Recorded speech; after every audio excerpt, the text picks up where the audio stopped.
আমরা এসেছি এমন এক মহান ব্যক্তিকে জানার জন্য, এমন এক মহান সত্তাকে জানার জন্য যাকে না জানলে কিছুই জানা হবে না, এবং যাকে জানলে পরে এই পৃথিবীতে মানুষ হিসেবে জন্মগ্রহণ করেছি এর সার্থকতা লাভ হবে। সেটা মুসলমানদেরও যেমন, সেটা হিন্দু খ্রিস্টান বৌদ্ধ যারা তাদের জন্য তেমন, সমস্ত জাতির জন্য আল্লাহ রাব্বুল আলামিন তাকে পাঠিয়েছিলেন। তিনি অন্যান্য নবীদের মতো শুধুমাত্র একটি গোষ্ঠীর জন্য আসেন নাই। তিনি অন্যান্য জাতির মতো, অন্যান্য নবীদের মতো একটা এলাকার জন্য নবী হয়ে আসেন নাই।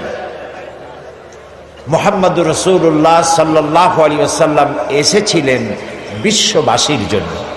সুবহানাল্লাহ। দুনিয়ায় যত নবী আল্লাহ পাঠালেন সমস্ত নবীরা ছিলেন এলাকা ভিত্তিক এবং অঞ্চল ভিত্তিক, ভাষা ভিত্তিক। নবী করিম সাল্লাল্লাহু আলাইহি ওয়াসাল্লাম সম্পর্কে আল্লাহ তাআলা বলেছেন, কুল ইয়া আইয়ুহান নাসু ইন্নী রাসূলুল্লাহি ইলাইকুম জামিআ। হে নবী, আপনি বলুন, হে মানব গোষ্ঠী, আমি আল্লাহর পক্ষ থেকে তোমাদের সকলের জন্য রাসূল হয়ে এসেছি। সুবহানাল্লাহ।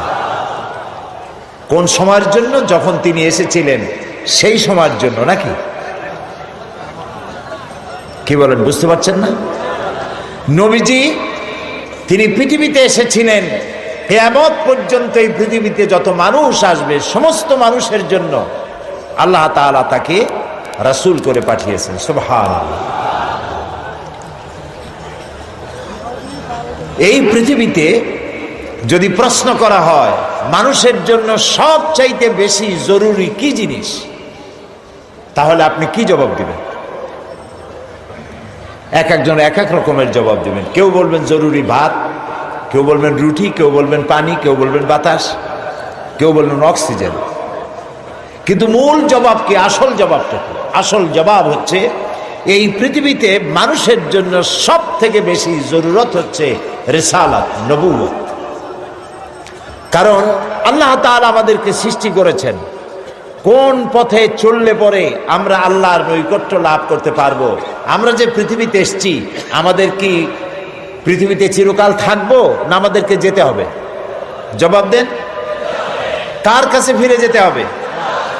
সেই যে আল্লাহর কাছে ফিরে যেতে হবে, সেজন্য আল্লাহ রাব্বুল আলামিন আমাদেরকে অন্ধকারে ছেড়ে দেন না, আমাদের জন্য পথের দিশা দিয়েছেন। আর সেজন্য তিনি নবী পাঠিয়েছেন।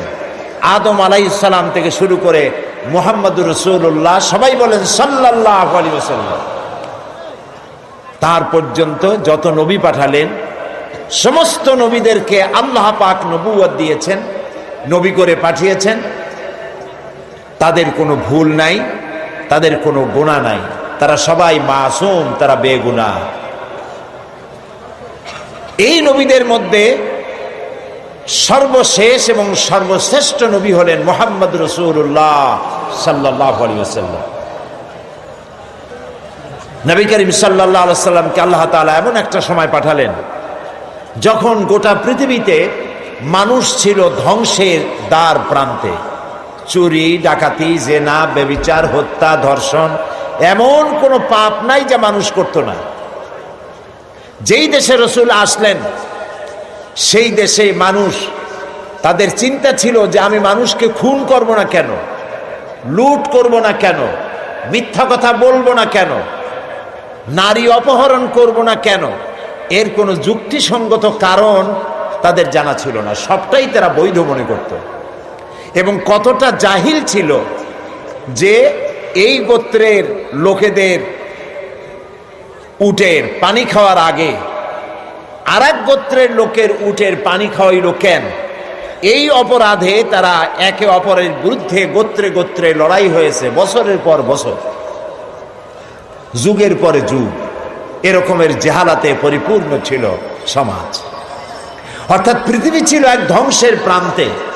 এই ধ্বংস থেকে বাঁচানোর জন্য আল্লাহর রহমত ছাড়া আর কোনো উপায় ছিল না। সেরকম একটি সময় আল্লাহ রাব্বুল আলামিন তার রহমত পাঠালেন। আল্লাহ তাআলা কোরআনে কারিমে বলছেন, ওয়ামা আরসালনাকা ইল্লা রাহমাতাল লিল আলামিন।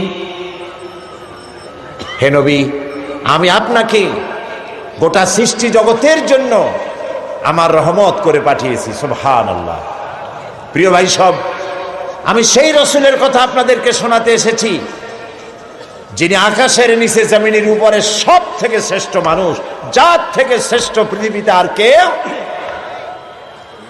আমি আপনাদের সামনে এমন এক মহান ব্যক্তিত্বকে জানাতে এসেছি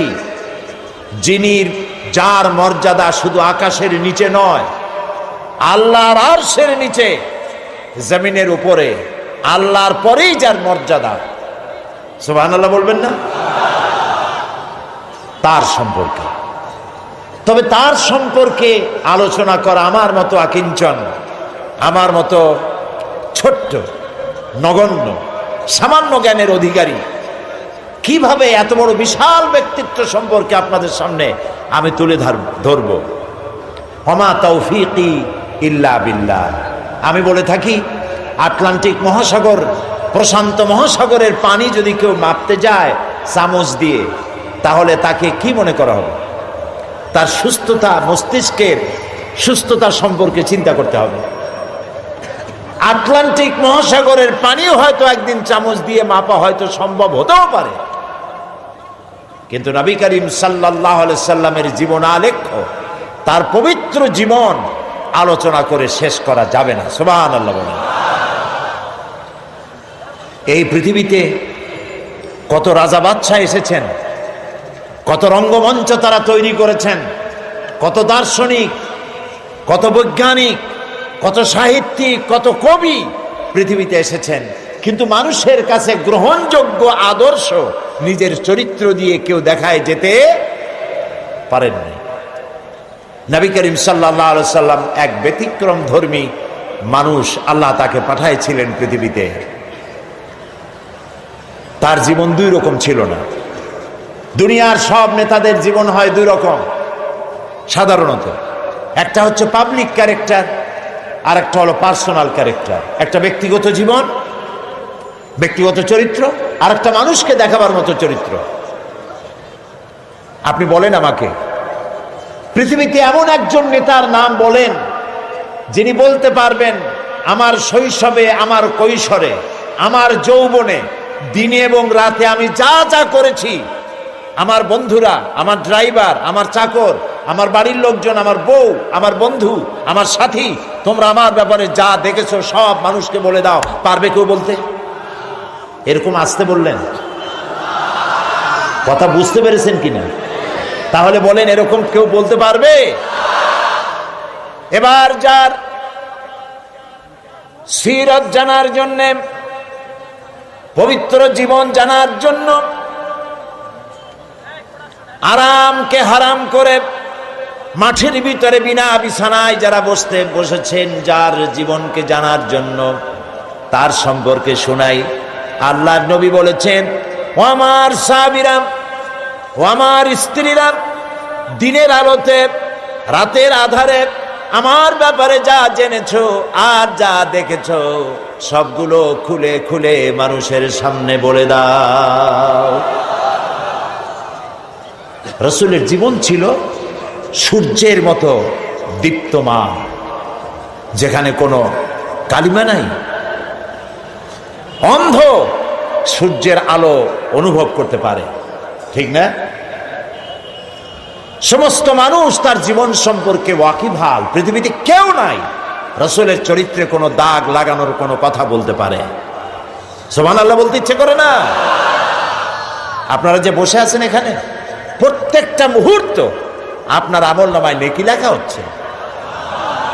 কারণ জিকিরে ইলাহি যেমন ইবাদত, আল্লাহর জিকির করা কি বলেন না কেন? আল্লাহর জিকির যেমন ইবাদত, জিকরে ইলাহি যেমন ইবাদত, জিকরে হাবিবও তেমন ইবাদত। আমরা রাসূলকে স্মরণ করছি, তার আলোচনা করছি। কি মহান ব্যক্তিত্ব, যার জীবনে দুই রকমের কোনো কিছু নাই, সব স্পষ্ট। আল ওয়াদুহু ওয়াস সারাহা, একদম দিবালোকের মতো স্পষ্ট, কোনো বক্রতা নাই। কাফেরেরা চিন্তা করত যে এই লোকটা হইল কেমনে, এভাবে কেমনে হলো? শৈশব, কৈশোর, যৌবন কাটালেন তিনি এই সমাজের মধ্যে, কিন্তু মিথ্যা কথা বলেন না। মিথ্যা ছাড়া সমাজ চলে না, মদ ছাড়া মুহূর্ত চলে না। মদের অন্তত 100 প্রকার নাম ছিল তাদের। মদ খাইতে খাইতে শেষ পর্যন্ত মদের গ্লাস আর জগ বুকে জড়াই ধরিয়া চিত হয়ে পড়ে থাকতেন। এরকম একটি সমাজে তিনি বড় হলেন। মদের গ্লাস তিনি টাচ করেছেন, হাত দিয়ে ধরে দেখেছেন, জীবনের শত্রুরাও বলতে পারবে না।